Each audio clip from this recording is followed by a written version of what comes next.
ہم یہاں سے اللہ تبارک و تعالی کی بیان سماعتے ہیں، نپال پوچھ رہے ہیں وہ کہ تم یہ بتاؤ کہ تم صاحب ثروت ہو، مال و دولت والے ہو، یا مال و دولت نہیں ہی ہے کہ بھی تمہارے پاس جو مال ہے وہ تمہارے گھر میں یا تمہارے پاس جو غلام ہے یا نوکر ہے، کیا اس مال کو تو شریک بناتے ہو؟ اس مال پہ شریک بناتے ہو اس کو کہ آدھا اس کو دے دیے اور آدھا تم رکھی؟ ایسا نہیں ہے، یہ سارا مال تمہارا ہے۔ اب وہ ملازم ہے یا غلام ہے تو تم کو نہیں حق دیتے ہو اس کا وقت ڈال، تو تم اپنے مال میں کسی کو شریک نہیں ٹھہرانا چاہتے ہو، نہ پسند کرنا چاہتے ہو، تو میری دعوت میں کیوں شریک ٹھہراتے ہو؟ ہم اپنی زندگی میں، اپنے مائی میں، اپنے اولاد کو بھی شریک نہیں ٹھہراتے ہیں۔ تو مرنے کے بعد وراثت تقسیم ہوگی، اب وراثت میں سے جو حصہ ہوگا وہ اولاد کا ہوگا۔ اور دنیا میں اس لیے نہیں کرتے ہیں زندگی میں کہ کہیں کر دیے تو بعد میں چل کر کے اولاد تحقیقت سے مجبوری نکال سو۔ یہ خوف ہے، ڈر ہے کہ شریک ٹھہرانے کا کیا نتیجہ ہوا کہ بیوی خوف پیدا ہوا کہ نہیں غلط ہو سکتا ہے کہ ہم کوئی گھر سے نکال لے، تو اللہ تعالیٰ کے ساتھ شریک ٹھہرا رہے ہو تو اللہ تعالیٰ بھی تو تم نکال دے گا جنت سے۔ اللہ تعالیٰ جنت سے نکالے گا اور وہ زمین پر رہنے کا تم کو حق نہیں ہے۔ کہاں جاؤ؟ اب تم شریک کرو ان سے، ایک ہی تم عبادت کر دے، ان کی کوئی زمین ہے خالی یا ان کی کوئی ملکیت ہے، جاؤ ان کی اگر ملکیت ہے تو اس میں جا دیتے بس جاؤ سرے جاؤ، نہیں، بلکہ اللہ تعالیٰ کی ساری ملکیت ہے، آسمان زمین میں جتنی بھی چیزیں ہیں سب کا مالک اللہ ہے اور سب کا پیدا کرنے والا اللہ ہے۔ تو تم سیکھ کر کے شریک نہ ٹھہراؤ بلکہ ایک اللہ کی عبادت میں لگے رہو۔ اور اللہ تعالیٰ آئی مثال دیں کہ اللہ تعالیٰ کہنے کہ لوگوں نے فساد پھیلا دیا، سمجھے، بخت سمندروں میں، خشکی میں، تری میں، فی البر والبحر، یعنی کہ خشکی میں بھی اور تری میں بھی، زمین پر بھی اور سمندروں میں بھی فساد پھیلایا۔ اور یہ دنیا میں جتنے بھی فساد ہو رہے ہیں سب راہ راست کے بچے ہونے کی وجہ سے ہو رہا۔ پھر دوسرے کا قتل کر دینا، ایک دوسرے پر ظلم و زیادتی کرنا، ایک دوسرے کا حق مارنا، یہ صرف اس وجہ سے ہو رہا ہے کہ اللہ اور اللہ کے رسول کے راستے کو چھوڑ کر کے لوگ ایمان لانے بھی ہیں، ٹھیک ہے ایمان لانا ہے، لیکن وہ ایمان لانا بھی اگر رسول اللہ صلی اللہ علیہ وسلم کے طریقے کو چھوڑے گا، اللہ کے طریقے کو چھوڑے گا، کہ کیا ہوگا؟ وہ پھر فساد میں پڑ جائے۔ فساد تو کر ہی نہیں سکتا ہے جو اللہ تعالیٰ کے فیصلہ پر عمل کرے، رسول اللہ صلی اللہ علیہ وسلم کی اطاعت کرے، ساتھ بھی نہیں کر سکتا۔ اس لیے کہ سب کے حقوق بیان کیے گئے کہ کیونکہ کیا حقوق ہے اس کے حق کو ادا کر دیجیے گا، کہے گی آپ کو مالے، کہے گی آپ کو ڈالی دے گا، کیوں آپ کو کوئی ستائے گا؟ نہیں ستا سکتا ہے، اور آپ حق ادا نہیں کر رہے ہیں تو یہ سسٹم چلا ہوا ہے بہت دنوں، سمجھے؟ جیسے اللہ تبارک و تعالیٰ نے سب سے پہلے حضرت آدم علیہ السلام کو پیدا کی۔ آدم علیہ السلام سے دو بیٹے ہوئے، حابیل اور قابیل، سمجھے؟ تو حابیل نیک تھا، پرہیزگار تھا، قابیل نافرمان تھا۔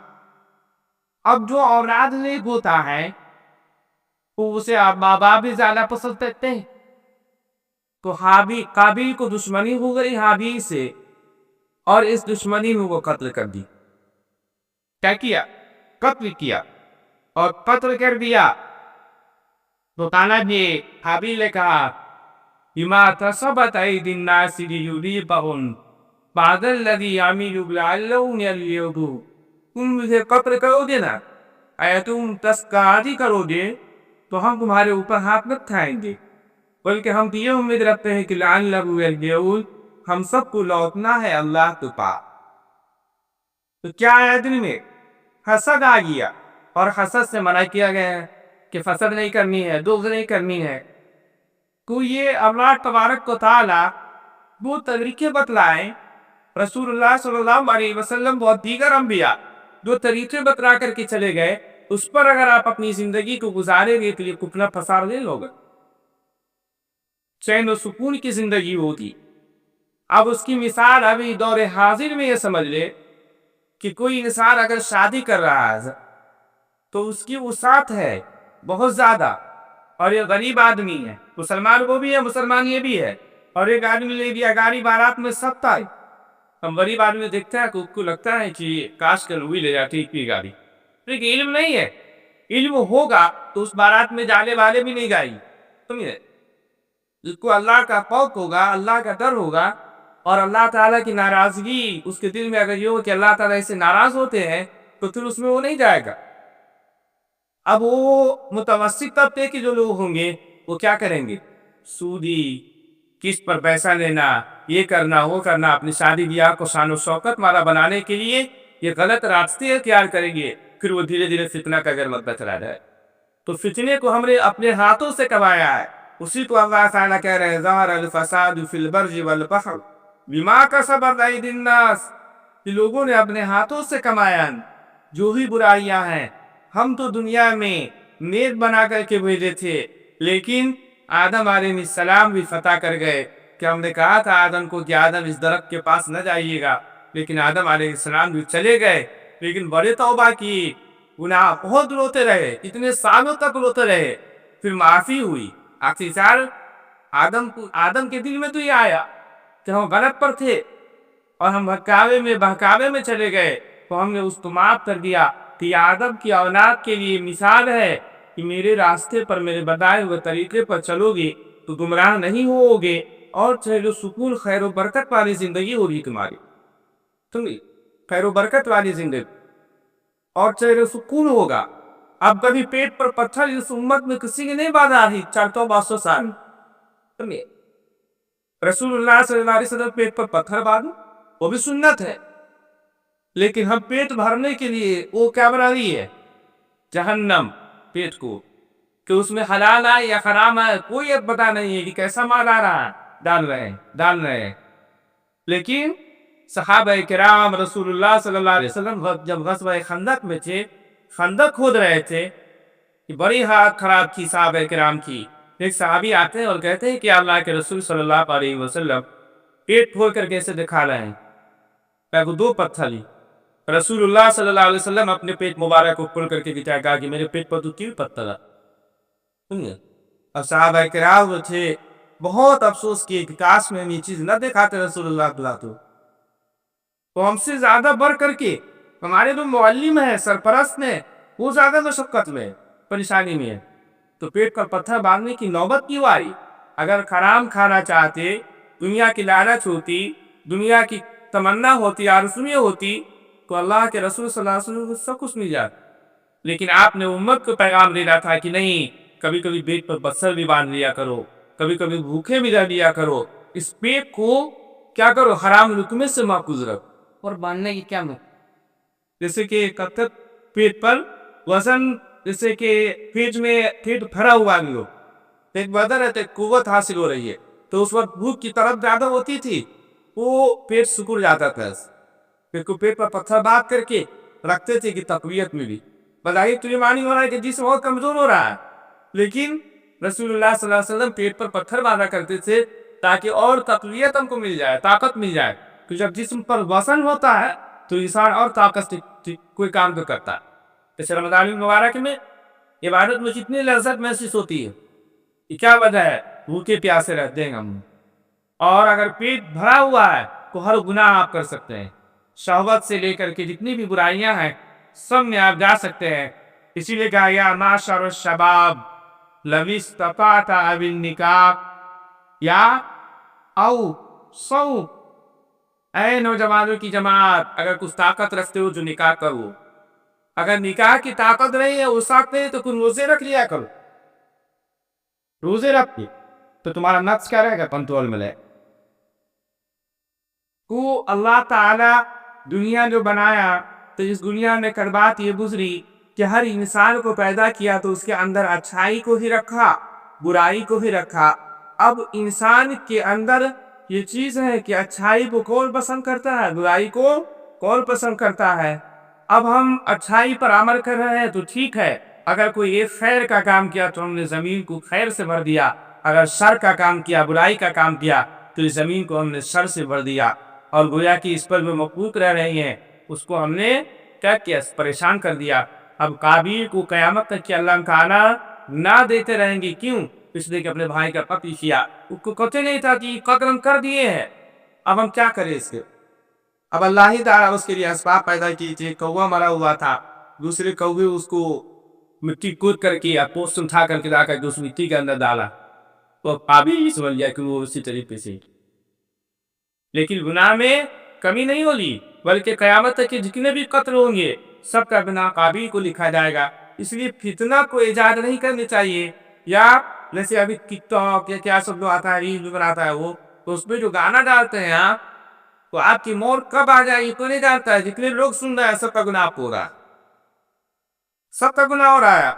کیا اس سے اچھا آپ ڈالیے ہی نہیں، اچھی چیز ڈالیے، قرآن ڈالیے، حدیث ڈالیے، کلمہ ڈالیے۔ ابھی جو ریل میں گانا وانا ڈالتے ہیں تو سب گناہ جو بھی لوگ سنے گا وہ سب کا گناہ آپ کو ہوگا۔ اگر مر بھی گئے ہیں نا تو اس کے بعد تو اور زیادہ گناہ ہوں گے، اس لیے کہ آپ نے ایسا پاسورڈ لگایا ہے اس میں کہ اس کے آپ کے رشتہ دار بھی ڈیلیٹ نہیں کر سکتا، معلوم نہیں کیسے ڈیلیٹ ہو۔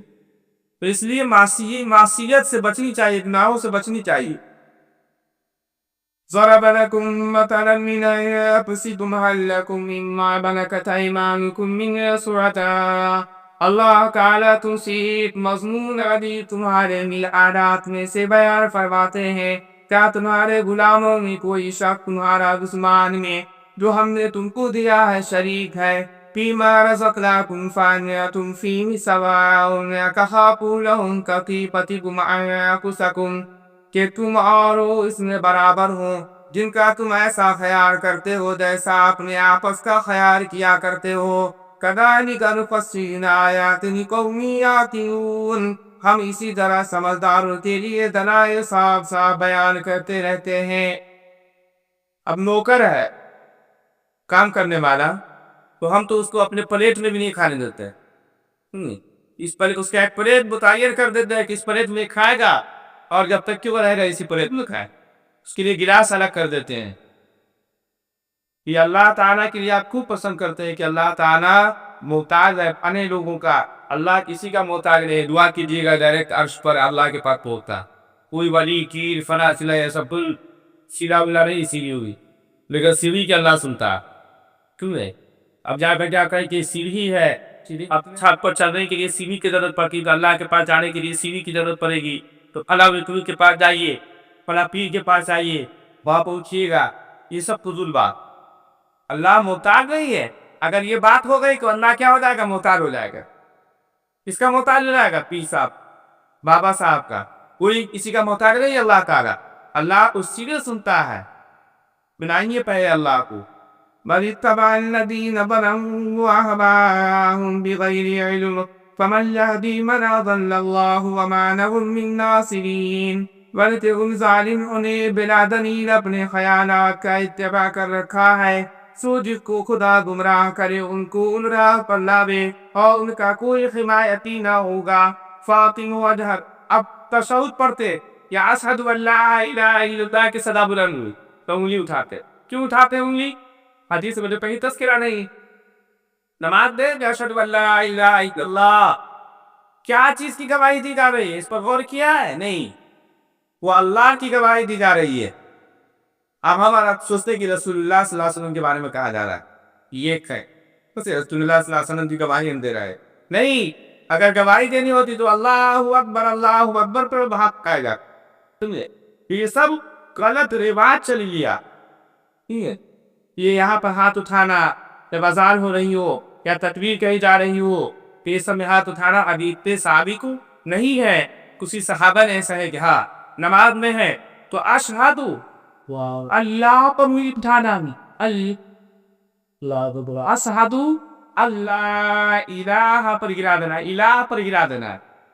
میں گواہی دیتا ہوں کہ اللہ کے علاوہ کوئی عبادت کی لائق نہیں ہے، واشهد ان محمد عبدہ ورسولہ، وہاں وہی لیتا ہے، اور میں گواہی دیتا ہوں کہ محمد صلی اللہ علیہ وسلم اللہ کے بندے اور رسول ہیں۔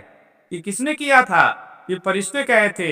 جب اللہ کے رسول صلی اللہ علیہ وسلم معراج میں گئے تو اللہ تعالیٰ کو تحفہ پیش کیا اور اللہ تعالیٰ بھی دیے، تو فرشتے اس وقت رسول اللہ صلی اللہ علیہ وسلم کہے تو علی عباد اللہ الصالحین، اے اللہ سلامتی ہو، عبادتیں ہو ان نیک بندوں پر بھی۔ یہ فرشتے جو سنے تو کہا کہ رسول اللہ صلی اللہ علیہ وسلم اتنے اعلیٰ مرتبے والے ہیں، یہ ہم لوگوں کو بھی نہیں ہوئے۔ تو زور سے کہا اشہد ان لا الہ الا اللہ واشہد ان محمد عبدہ ورسولہ۔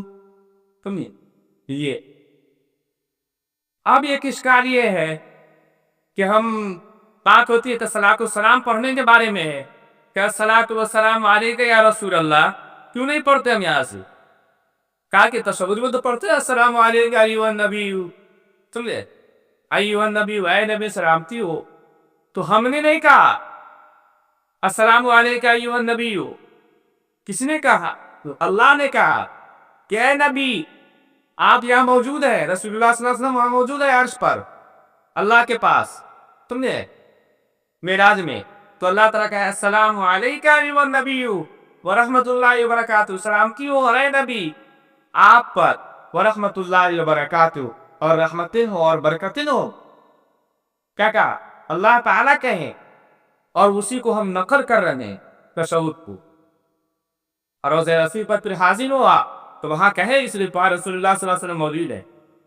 یہاں سے کہنے میں کسی بھی ثابت نہیں ہے، بلکہ وہاں سے کہنے میں ثابت ہے کہ وہاں جا کر کے آپ کہہ سکتے ہیں۔